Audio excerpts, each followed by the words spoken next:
Việt bạ bong chơi Việt bạ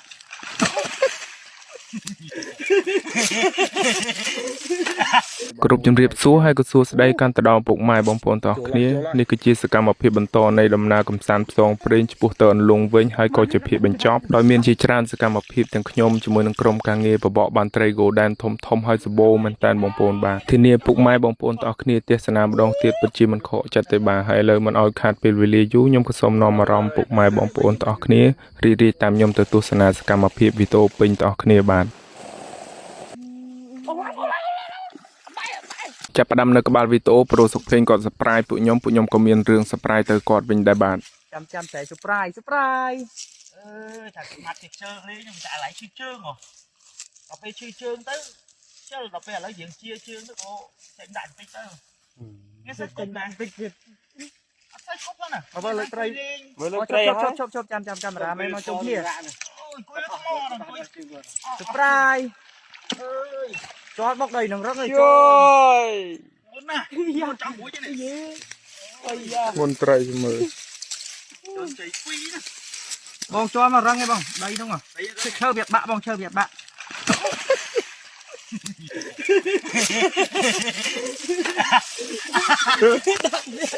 អូចាំទូចចឹងអស់លោកគាត់ទៅស្លាញ់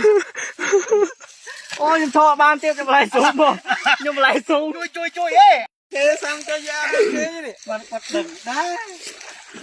បានក៏ដឹងដែរ បានត្រីពីរគេធ្វើបានចឹង អូចាំមើលពីវីណាមីនហ្វាសូហ្វាឡែខ្ញុំថតបានចុះឡៃស៊ូម អស់ចាមែនទីបំផុតបងភ្លេងគាត់ស្ទូចបានត្រីធំមួយហើយបាទត្រីនេះបាន2ប្រហែលជា6គីឡូបង្កយបាន1គាត់បាន1ហើយគាត់ដេករឹងធ្វើហើយបាទចាំអួតភក្តីជមើលភក្តីមកវិញបានត្រីច្រើនអត់ហើយខាងភក្តីវិញទៅពីអ្នកប្រូខឹបនឹងទៅបាត់ឲ្យឈឹងប្រហែលជា 3-4 ម៉ោងហើយមេឃគាត់សើស្រួលទៀតគាត់សម្រេចថានាំគ្នាសេរីស្រង់ប្រតង់អីហើយការពារមេឃភ្លៀងហើយអ្នកណាចំអិនម្ហូបទៅក៏ចំអិនទៅចាំគ្នាយើងមកដល់ទៅមានម្ហូបបាយអីស្រេចហើយអ្នកនៅកន្លែងបងប្អូនយើងអ្នកណាឃ្លានក៏ហូបមុនទៅប្រអីម្ហូបយើងសម្បូរដែរបាទហើយនេះបងប្អូនហើយតាមដើមឈើអាចសัตว์ព្រៃសម្បូរមែនតើបងប្អូនបាទហើយលីនឹងបងថាក៏មកវិញខ្ញុំស្មានថាមានរឿង surprise ទៀតមកវិញឃើញអ៊ំច្រឡំបាទចៅក្បួនហើយសង្ស័យប្រកបត្រីនៅក្រំតាមពិតឯណាអត់មានមែនអូថ្ងៃនេះសំណាងប្រូសុកភេងនឹងបង្កយបាទយាយមិនតាន់ផុតមាត់មានណាភក្តីនឹងប្រូខាប់ក៏មកវិញ surprise ធំវិញតែបដ ாய் មានណាអ្នកនៅកន្លែងចាំអួតត្រីដាក់ភក្តីមានណាដល់ពេលភក្តីមកវិញត្រីប៉ុណ្ណឹងបាទសម្បូរមែនតើប្រហែលជាជិត20គីឡូដល់អញ្ចឹងម្នាក់ស្ងាត់មាត់ឲ្យឈឹងហើយទម្លាប់ពួកខ្ញុំតែអញ្ចឹងបងប្អូនបាទសារអួតគ្នាទៅវិញទៅមកលេងអញ្ចឹងឯងកុំឲ្យស្ងាត់បងប្អូនបាទអ្នកបានច្រើនទៅក៏ផ្អាប់នេះអត់បានផ្អាប់លេងថាអូស្មាត់ស្ទើណាស់អីអញ្ចឹងទៅបាទតាមពិតយើងគ្មានអីទេគ្រាន់តែនិយាយលេងសប្បាយជាមួយគ្នាអញ្ចឹងឯងបងប្អូនបាទហើយត្រីនឹងយើងមិនយកទៅណាហូបជុំគ្នាទាំងអស់គ្នាហ្នឹងហើយឃើញអញ្ចឹងទេបងប្អូនហើយបាទយើងថតនឹងទូរស័ព្ទមើលទៅឃើញដូចថាទូចប៉ុន្តែពិតអត់ទូចទេបងប្អូនអើយ1 3 4 5គីឡូម្លេះបាទនេះម្ចាស់ដើមកំពុងតែនឹងកាន់ត្រីរៀបរាប់និយាយពីការបបកយ៉ាងម៉េចបានត្រីធំឲ្យវាទាញខ្លាំងយ៉ាងណាយ៉ាងណីបាទកំពុងតែបកស្រាយហើយនៅបកស្រាយទៀតចុះខ្ញុំនាំគ្នាទៅធ្វើទៅនៅមុនហើយបើយើងមិនធ្វើទៅនៅឆ្អើយ៉ាងត្រីធំយ៉ាងយើងមិនដឹងថាទុកធ្វើម៉េចឲ្យបានហូបយូរបានទេដើម្បីយកទៅផ្ទះបានក៏នាំបងកុយទៅកាប់ដើមស្លាព្រៃនេះមកធ្វើទៅនៅរៀងខ្ពស់បន្តិចដើម្បីនឹងយើងយករៀបវាមកឆ្អើដើម្បីយកទៅអ៊ីផ្ទះវិញចែកអ្នកផ្ទះហូបខ្លះហើយដល់ពេលវះទៅឲ្យបងប្អូនឲ្យកប៉ា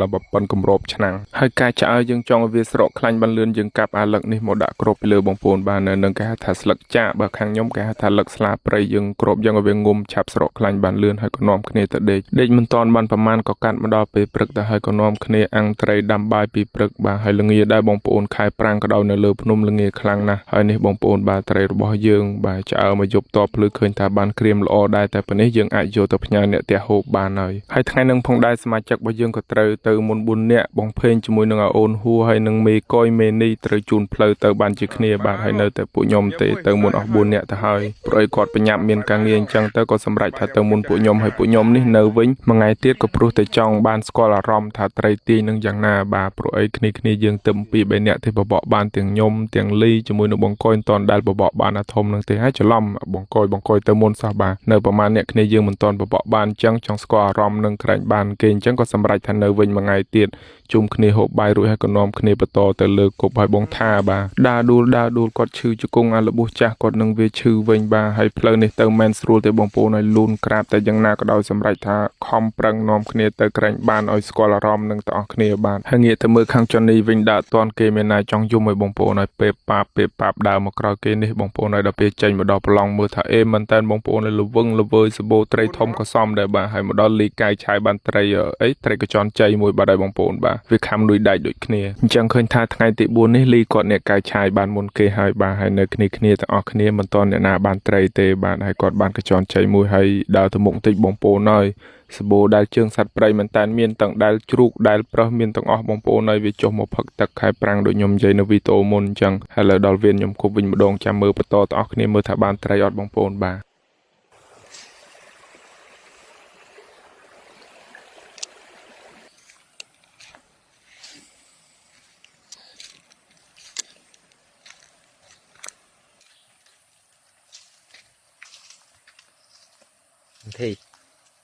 thì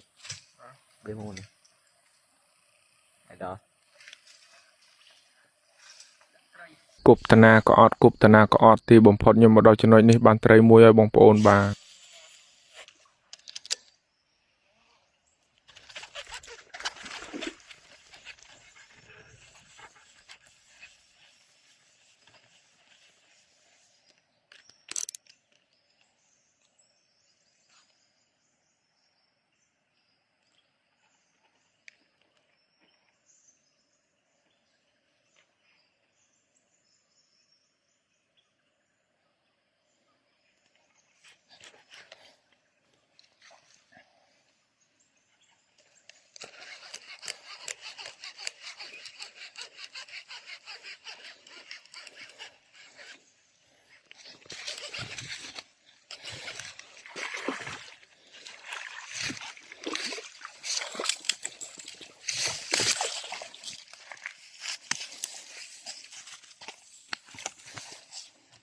អូហូ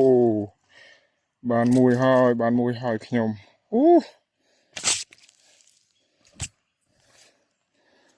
ទីបំផុតខ្ញុំក៏បានស្គាល់អារម្មណ៍ថាគប់បានហើយបងប្អូនមកក្បាលនេះប្រហែលជាជិត2គីឡូហើយបន្តពីនឹងក៏បានត្រី 2-3 ទៀតដែរបងប្អូនហើយបាទត្រីកញ្ចន់ជ័យ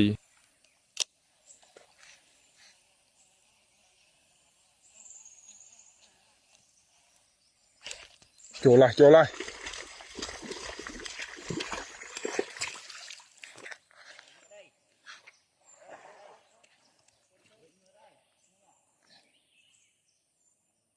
នឹងឲ្យតាមដល់នឹងមិញយោ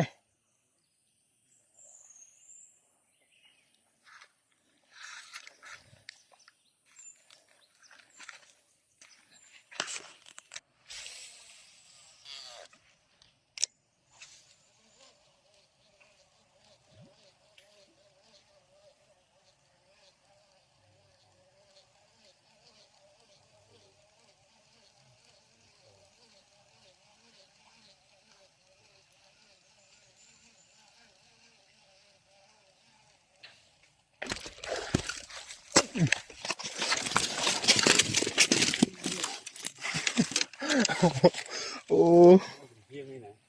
នេះដល់កប៉ាំងមកលើគោកបដ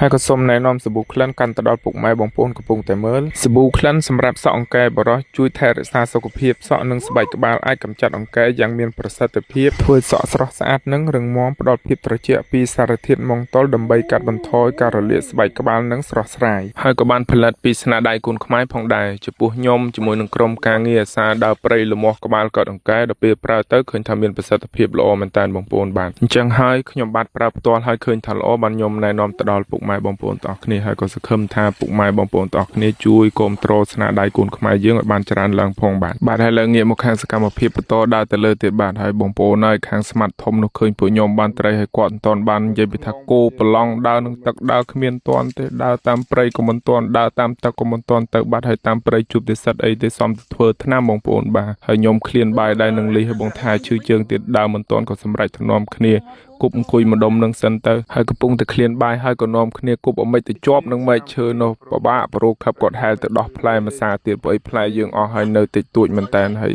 ដល់ឃ្លានចឹងអត់មានអីមានតែត្រីហ្នឹងហើយបាទក៏នាំគ្នាយកមកដុតត្រីហូបសិនទៅហើយប្រូក្តីយើងទៅបាត់ឈឹងតែម្ដងមិនដឹងថាទៅដល់ណាដល់ណីទេបងប្អូនហើយនិយាយពីថាដើរវិញលឿននោះលឿនច្រាំង 3-4 ម៉ែត្រអីលោតគ្មានបណីទេលោកអើយពិបាកមែនបងប្រូយើងនេះបើថាបានត្រីមុនគេមិនអីទេតែគេបានមុននឹងខឹងហៅសួរអត់ចង់មាត់ទេបាទយ៉ាប់មែនបងបាទហើយខ្ញុំហេវឲ្យនាំគ្នាហូបត្រីសិនហើយចាំមកផ្លែតបើថាមកវិញចាំជុំគ្នាគប់មួយសាទៀតហើយនិយាយពីត្រីយើងវិញបងប្អូនហើយឡើងខ្មៅអ៊ុញដូចខ្ជូងតែម្ដងតែអត់អីទេបាទយើងបកទៅសាច់វាសស្គូសយកមកចុចអំបិលមីចេះទៅគ្រាន់នឹងហូបទ្របពោះដែរតែយើងហូបច្រើនរៀងអមូលពោះដែរប៉ុន្តែធ្វើម៉េចបើយើងភ្លេចយកបាយតាមអញ្ចឹងក៏សម្រេចទៅហូបត្រីតំណាងបាយទៅចុះហើយចាប់ផ្ដើមមកដល់ពេលល្ងាចនេះចាប់ផ្ដើមគ្នាយើងអ្នកណាក៏គប់បានដែរបាទប្រូខឹបចូលត្រីក៏ជន់ជ័យហើយបន្តពីនឹងលីក៏បានចនីក៏បានរហូតបងប្អូនហើយពេលល្ងាចអញ្ចឹងត្រីវាខាំខ្លាំង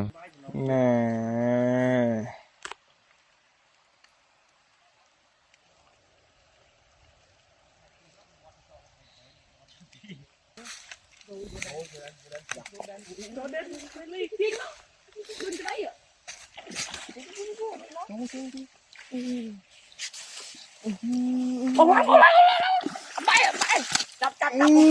Thì cho mới rồi đi.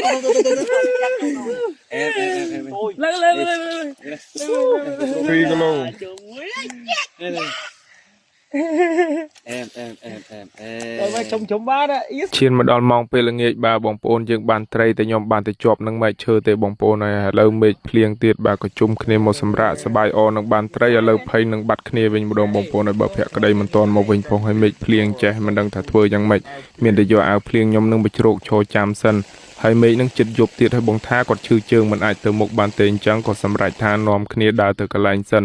ព្រោះយើងអត់មានពិលពាក់ក្បាលផងអញ្ចឹងមើលអត់ឃើញផ្លូវទេទៅដល់កន្លែងសិនទៅហើយចាំយកពិលអីមករកគ្នាតាមក្រោយហើយនិយាយពីថាតាមផ្លូវទៅវិញបងប្អូនបាទភ្លេចប្រាប់ប្រូខឹបគេសុំធ្វើគុណសិស្សភក្តីផ្លូវគុណសិស្សនិងផ្លូវលោកគ្រូមិនចាញ់គ្នាទេបងប្អូនហើយដើរតម្រាំតែនឹងយប់ហើយមិនទាន់ដល់កន្លែងទៀតមកយូរដល់ពេលមកដល់កន្លែងមានណាទឹកជ្រាបចូលទៅទឹកវាវ៉ាន់ខ្ទេចទាំងផាមកបាំងទាំងអីកំពុងតែនឹងនាំគ្នារៀបចំអីវ៉ាន់សេរីសរងកុំឲ្យវាសើមទៅទឹកទៀតមានណាភក្តីក៏មកដល់ល្មមមកដល់ក្រោយពួកខ្ញុំបានតិចហើយនេះត្រីភក្តីបានតែខ្ញុំអត់បានថតវីដេអូទេព្រោះទូរស័ព្ទខ្ញុំវាអស់ភ្លើងត្រីធំមែនតើបងប្អូនហើយ 4-5 គីឡូមួយម្នាក់ឯងស្ពីធ្ងន់ហើយបាទហើយកាត់មកដល់ពេលព្រឹកត្រីនឹងឆ្អើទៀតឆ្អើដើម្បីយកទៅផ្ទះហើយឈានមកដល់ថ្ងៃទី 5 នេះម្នាក់ឃើញថាអស់ចិត្តហើយបានស្គាល់អារម្មណ៍ហើយក៏សម្រេចថានាំគ្នាទៅវិញមិនអាចនៅបន្តទៀតទេអង្គក៏ចិត្តអស់ហើយចំពោះសកម្មភាពវីដេអូខ្ញុំបាទក៏ឈានមកដល់ទីបញ្ចប់ដែរចំពោះការបកស្រាយបើមានអ្វីលើសលប់ខុសឆ្គងក៏សូមខន្តីអភ័យទោសពីពុកម៉ែបងប្អូនផងដែរហើយក៏សូមអរគុណកាន់ទៅដល់ពុកម៉ែបងប្អូនទាំងអស់គ្នាដែលតែងតែចំណាយពេលវេលាដល់មានតម្លៃមកតាមដាននិងទស្សនាវីដេអូខ្ញុំបាទហើយក៏សូមជូនពរកាន់ទៅដល់ពុកម៉ែបងប្អូនទាំងអស់គ្នាមានសុខភាពល្អសំណាងល្អទាំងអស់គ្នាបាទបាយបាយពុកម៉ែបងប្អូនទាំងអស់គ្នាជួបគ្នានៅសកម្មភាពវីដេអូក្រោយទាំងអស់គ្នា